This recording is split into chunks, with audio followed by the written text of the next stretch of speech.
Beristirahat dengan tenang di sepanjang Samudra Hindia, Mozambik tidak bising, tidak mencolok, tapi diam-diam menyimpan keindahan langka dan budaya yang seolah membeku oleh waktu. Kalau kamu mencari tempat yang benar-benar berbeda, jauh dari turis selfie dan sinyal wifi yang sering nge-lag, ayo ikut jelajah dunia bersama kami. Karena kali ini, kita akan mengungkap rahasia dari negeri luar biasa ini. Garis Pantai Mozambik, surga tersembunyi. Garis pantai Mozambik yang panjang dan disinari matahari terasa seperti rahasia yang dijaga baik-baik. Membentang lebih dari 2.400 km di sepanjang Samudra Hindia, tempat ini menawarkan perpaduan surrealis antara pantai yang belum tersentuh, pohon palem yang bergoyang, dan terumbu karang yang berkilau seperti kaca. Tidak seperti pantai-pantai populer yang isinya orang rebutan tempat untuk foto estetik, di sini kamu bisa menemukan kedamaian, keaslian, dan ritme hidup yang mengikuti detak ombak. Pulau Mozambik yang bersejarah membisikkan kisah kolonialisme Portugis dan pengaruh Swahili lewat benteng-benteng tua dari batu karang. Di selatan, Ponta do Ouro jadi tempat berkumpulnya para peselancar, penyelam, dan pecinta pantai yang cuma ingin bersantai atau berpura-pura jadi Ariel the Little Mermaid. Sementara itu, Ponta Mamoli menawarkan ketenangan hampir spiritual. Tempat penyu laut kembali setiap tahun untuk bertelur di bawah cahaya bulan. Dan di Kepulauan Bazaruto, airnya sebening kaca, pasirnya seputih tepung, dan suasananya cocok buat kalu yang butuh detox sosial media. Di balik keindahan kartu pos ini, pantai Mozambik adalah tempat di mana alam dan sejarah berdansa bersama dan laut masih menentukan irama kehidupan. Soundtrack sebuah bangsa, dunia musik Mozambik. Musik di Mozambik bukan sekedar hiburan, ini detak jantung bangsa. Dari ritme jalanan Maputo hingga melodi pedesaan, musik menjadi arsip hidup dari kenangan, identitas, dan perlawanan. Marabenta, yang lahir di masa kolonial, lebih dari sekedar ritme. Ia adalah protes yang dibungkus dalam melodi. Kini dentumannya masih memenuhi festival dan pesta kota. Di pedesaan, suku Chopi memainkan timbila, silofon kayu dengan suara mendalam yang seolah berbicara dengan hutan. Sementara itu, anak muda di kota mencampur afro jazz, dance, reggae, dan hip-hop, menciptakan suara baru yang menggetarkan. Entah dimainkan dengan alat buatan tangan atau speaker yang nyetrum kalau dipegang, musik Mozambik selalu hidup, penuh energi dan cerita. Perjalanan kuliner yang tak tertandingi. Masakan Mozambik adalah perayaan pertemuan budaya, perpaduan rasa dari Afrika, Portugis, dan Samudra Hindia. Di pusatnya ada sima, bubur jagung lembut yang disajikan dengan semur atau saus. Lalu ada matapa, daun singkong dalam santan dan kacang tanah tumbuk, comfort food sejati. Tapi tunggu dulu, bintang sejatinya adalah ayam piri-piri, dipanggang dan dimarinasi dengan saus cabai yang bisa bikin keringatmu menetes lebih deras dari sinetron jam 7 malam. Udang segar, kepiting, dan cumi dari laut sekitar menambah pesta rasa.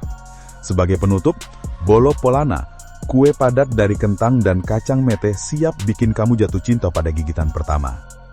Setiap didahan Mozambik bukan cuma soal bahan, tapi kisah tentang manusia, perdagangan, dan kreativitas yang diwariskan turun-temurun.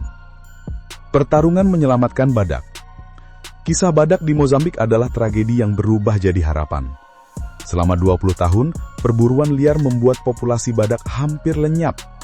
Tapi pada 2022, upaya konservasi besar-besaran membawa 27 badak putih dan hitam kembali ke Taman Nasional Zinawe. Mereka dijaga 24 jam oleh penjaga hutan dan beberapa bahkan telah dicabut tanduknya.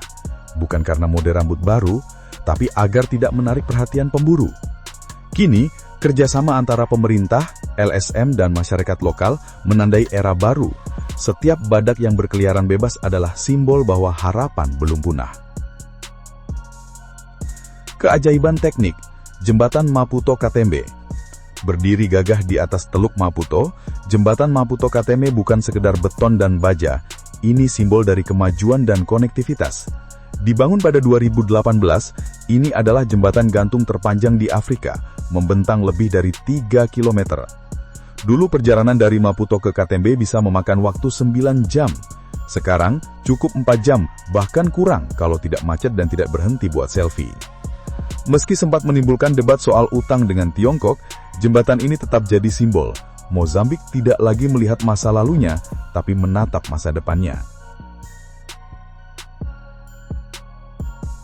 Keindahan liar, satwa dan Taman Nasional Mozambik.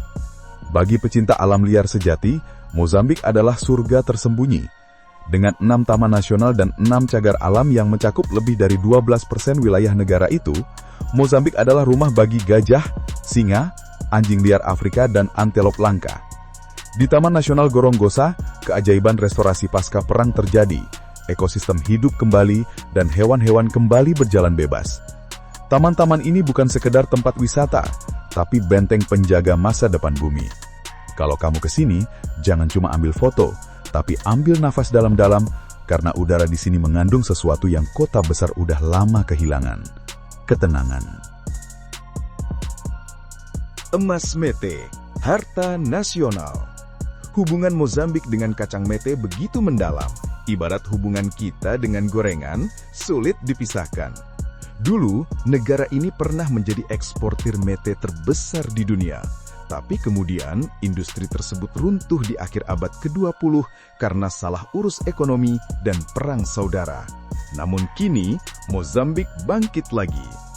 Kebun mete kini membentang di lanskap pedesaan, memberi penghasilan bagi lebih dari 1 juta warga. Produksi nasional diperkirakan mencapai 160.000 ton pada tahun 2024. Tak cuma menumbuhkan ekonomi, tapi juga semangat nasionalisme. Yang paling keren, banyak perempuan kini bekerja di pabrik pengolahan dan pengemasan. Jadi bisa dibilang, mete bukan hanya renyah, tapi juga feminisme versi gurih. Pelatihan menjadi istri sempurna.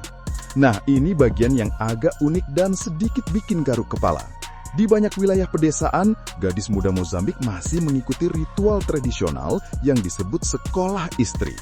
Di sini mereka belajar cara memasak, menghormati suami, bahkan cara mengendalikan emosi.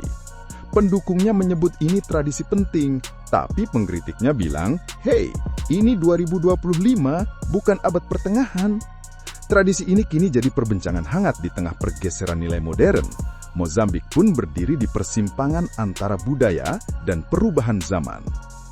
Ini sama saja mempertanyakan masa depan identitas negara ini, apalagi di tengah globalisasi dan perilaku masyarakat yang terus berubah. Bangsa muda, masa depan Mozambik. Dengan usia median hanya 17 tahun, Mozambik adalah salah satu negara termuda di dunia. Setengah populasinya bahkan belum genap 15 tahun. Bayangkan energi, mimpi, dan potensi yang dimiliki generasi ini, tapi juga tantangan besar. Pendidikan, kesehatan, dan pekerjaan. Masa depan Mozambik ibarat teka-teki Rubik. Jika disusun dengan tepat, bisa jadi indah dan penuh warna. Tapi kalau salah putar sedikit, bisa kacau. Gas dan ledakan energi di Mozambik Utara. Mozambik kini jadi sorotan dunia karena penemuan cadangan gas alam raksasa di utara. Proyek-proyek bernilai miliaran dolar sudah masuk, menjanjikan kemakmuran, tapi juga menimbulkan dilema.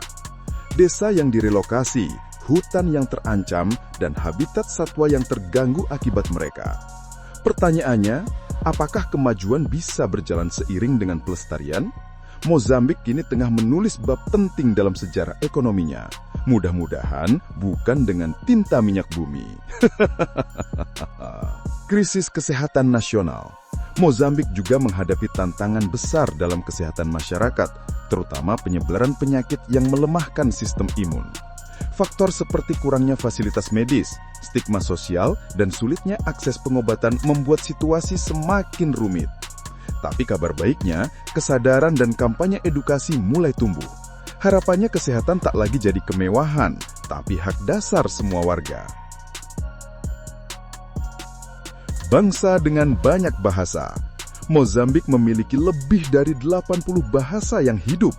Bahasa Portugis mungkin resmi, tapi di jalanan, pasar, dan desa, kamu bisa mendengar Swahili, Makua, Tusonga, dan puluhan lainnya. Setiap bahasa adalah peta sejarah dan jiwa komunitas. Sayangnya modernisasi bisa mengikis warisan ini. Jadi kalau kamu bisa belajar satu saja bahasa lokal, kamu ikut menyelamatkan bagian dari identitas bangsa. Mitos berbahaya di balik kebotakan dan albinisme. Nah, bagian ini agak gelap tapi penting dibahas. Masih ada sebagian masyarakat yang percaya pada tahayul kuno, bahwa orang botak atau penderita albinisme memiliki kekuatan spiritual tertentu. Akibatnya, muncul praktik berbahaya yang mengarah pada kekerasan. Untungnya kampanye edukasi dan perlindungan hukum kini mulai mengubah persepsi publik. Mozambik membuktikan bahwa perubahan bisa dimulai dari keberanian untuk berpikir rasional. Jika perjalanan kita hari ini menusuri keindahan dan keunikan Mozambik menginspirasi Anda, jangan lupa klik like, subscribe, dan nyalakan lonceng notifikasi untuk tak ketinggalan petualangan berikutnya. Menurut kamu, negara mana lagi yang punya cerita sekeren ini? Tulis di kolom komentar ya!